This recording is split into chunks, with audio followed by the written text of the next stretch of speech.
Hey, it's Todd Ault, and these are Wall Street Words. Today's word is leverage, an important word if you're running a hedge fund or running a financial services business.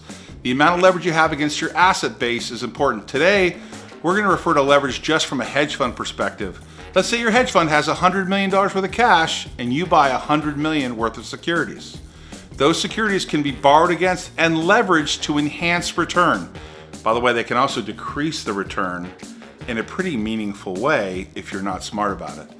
Leverage is to borrow against your financial assets to create an enhanced return. You can do this at the company level, you can do this at the hedge fund level, the investment level. Leverage means different things to different people, but generally it's the amount of money you borrow against your assets to leverage or enhance your rate of returns. The word today is leverage. Hey, thanks for watching Wall Street Words. New words and terms delivered every single day. Please subscribe, push the bell.